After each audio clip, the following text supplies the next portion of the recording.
esses escândalos, eles são, na verdade, uma prática viciada que vem sendo adotada ao longo de muitos anos, não é nessa legislatura, mas ao longo do tempo, uma troca de favores. Eu diria para você que a democracia brasileira ela ainda não é uma democracia amadurecida. E essas relações entre o Executivo Nacional, o Executivo Federal, o Congresso Nacional, ela acaba sendo repetida nos estados com as assembleias e nos municípios com as câmaras municipais.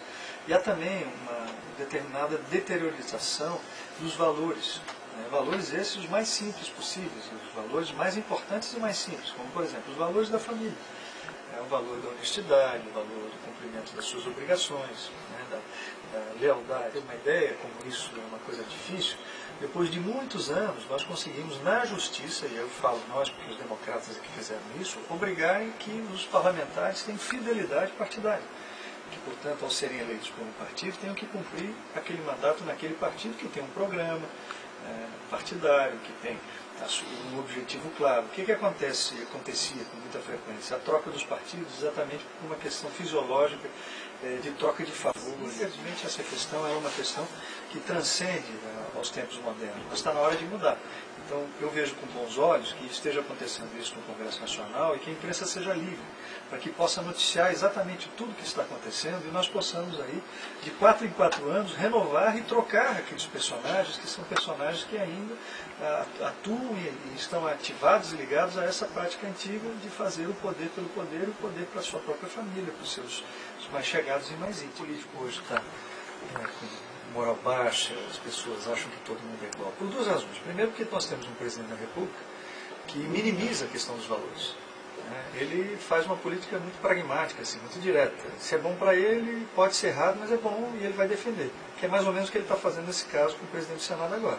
Como ele precisa do cara, ele fica insistindo em deixar o cara lá, mesmo sabendo que o sujeito fez um monte de coisa errada. Como foi no mensalão. Ele sabia que tinha um mensalão, que rolava um monte de dinheiro por caixa 2, por fora, dinheiro de corrupção, mas para proteger os seus, ele dizia que não existia o mensalão. Então, infelizmente, o presidente da República, que deveria ser o pilar, o patamar superior, o ponto número 1 da decência, dos valores, o nosso presidente não preza por isso. Vamos explicar bem para as pessoas. O Brasil, lá na década de 70, construiu na divisa com o Paraguai a hidrelétrica de Itaipu. Como era na divisa, o direito internacional diz que metade tinha que ser do Paraguai e metade tinha que ser do Brasil. Mas para você ter uma ideia, o Brasil pagou toda a usina, porque o Paraguai não tinha recurso. Até hoje o Paraguai usa menos de 5% de toda a energia gerada de Itaipu para o seu consumo próprio. Então sobra da parte paraguaia 95% da energia gerada por Itaipu, que é metade do Paraguai e metade do Brasil. Além disso, o Brasil financiou a obra de alguns bilhões de dólares e o Paraguai, então, o Brasil desconta da energia que compra do Paraguai, da sobra, esses 95%, todo mês a amortização desses empréstimos. Ora, o que acontece? Nesse momento, o presidente Lula vai ao Paraguai numa visão ideológica, uma visão que não tem nada a ver com o interesse do povo brasileiro, não tem nada a ver com o interesse da maioria da população que pensa que a saúde não vai bem, a segurança não vai bem, que as estradas vão mal, a 101 não termina, o Porto de Itajaí está difícil, os recursos da enchente não chegam, falta um monte de coisa para a vida do brasileiro. O presidente vai lá no Paraguai, por uma questão, volto a dizer, partidária, ideológica, e vai salvar o presidente Lula, que fez uma campanha contra o Brasil para se eleger presidente do Paraguai, dizendo que nós roubamos o Paraguai porque pagamos pouco pela energia. Que não é verdade. Mas aí o presidente vai lá e triplica o valor a ser pago. De 120 milhões de dólares por ano que o Brasil paga de conta de energia para o Paraguai, ele passou para 360 milhões. Assim, como quem não quer nada, diz, olha, eu vou pagar 3 vezes o líquido de interesse do chavismo na América do Sul. Assim nós fomos roubados já na Bolívia, o presidente da República entregou o patrimônio da Petrobras na Bolívia, nós fomos assaltados à luz do dia, emprestou milhões para o BNDES, do dinheiro do povo brasileiro, do trabalhador, do FAT, para o governo do Chaves construir um metrô na cidade de Caracas, e não vai pagar esse empréstimo nunca. Esse empréstimo foi o dinheiro jogado fora, deu perdão de dívida ao Equador. Todos os governos chavistas, ideológicos, né, de um viés que o Brasil não aceita, que o brasileiro não aceita pagar a conta. Então são bilhões de dólares. E agora ele faz um que é eterno.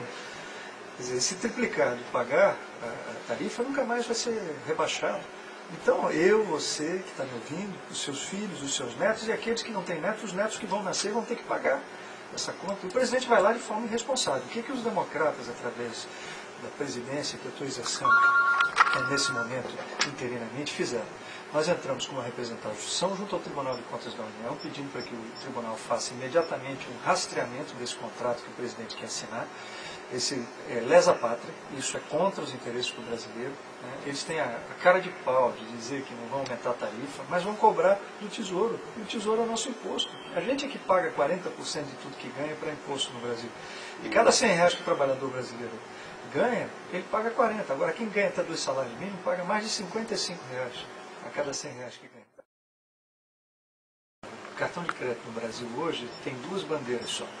Essas 2 bandeiras controlam 90% do mercado nacional. Os lucros são pornográficos dessas empresas. É uma coisa, chega a ser 70% do próprio capital investido, todos os anos. Então, o que acontece? O comerciante, o cidadão, pagam essa conta. Não tem almoço grátis. Alguém está pagando sempre a conta.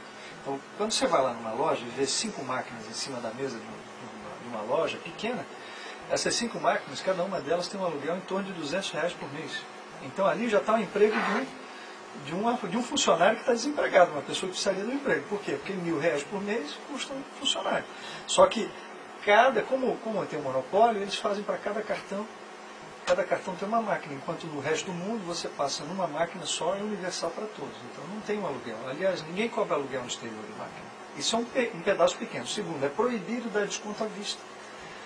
O cartão de crédito cobra em torno de 5% sobre aquilo que você está cobrando. Então, se você está comprando alguma coisa de R$100 e paga R$100 com o cartão, o lojista só recebe 95 em média.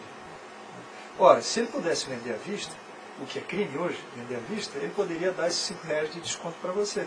Ou até mais, 10%, mas hoje ele está proibido. Se alguém for ao Procon e comprar em dinheiro, e fizer um valor diferente de cartão em dinheiro, imediatamente você já tem uma multa ferrada. Nós queremos quebrar o monopólio, abrir a favor do consumidor final, que quer mais desconto, que tem direito, principalmente os mais pobres que não têm cartão, são as pessoas que precisam de mais desconto e querem comprar, e têm direito de comprar mais barato e hoje não conseguem. O que estão fazendo com a sociedade itajaiense, com Santa Catarina, é um crime, é criminoso. A postura politiqueira do governo federal, infelizmente, eu sou obrigado a dizer isso, eu sei que eu até exagero um pouco nas críticas, mas são todas críticas reais daquilo que está acontecendo. As obras do Porto de Itajaí deveriam ter sido feitas pelo próprio Porto de Itajaí, que é uma autarquia municipal, portanto ligada à Prefeitura de Itajaí. Como o PT perdeu a eleição e o prefeito que assumiu não era do PT, eles resolveram fazer as obras de recuperação, que é obrigação do governo federal. Nós não podemos mais ficar à mercê de quando acontece um problema, uma desgraça como aconteceu no nosso Estado, uma medida provisória para levantar recursos. Então nós precisamos de Fundo Nacional de Defesa Civil para prevenção e para momentos de grande problema. Nós precisamos ter aí uma carreira de defesa civil, como se tem de bombeiro, em todos os estados e municípios do país, inclusive no governo federal. Nós precisamos ter regras claras, sem burocracia, para atender o povo quando ele tem um grande problema, que é o problema do desastre, principalmente agora, com essa questão do aquecimento global. E Santa Catarina acabou com isso se transformando num ponto de encontro de grandes modificações climáticas. Então, nada nos diz que para o futuro nós não vamos ter grandes modificações. E, como último projeto que eu estou coordenando é a instituição de um centro de referência internacional de mudanças climáticas em Santa Catarina e prevenção de desastres climáticos. Nós precisamos ter isso, informação para prevenir, principalmente para não deixar que morram as pessoas que morreram, que a gente possa prevenir e também prever, e ao mesmo tempo diminuir o prejuízo que as pessoas tiveram do seu patrimônio pessoal. É isso que nós precisamos fazer.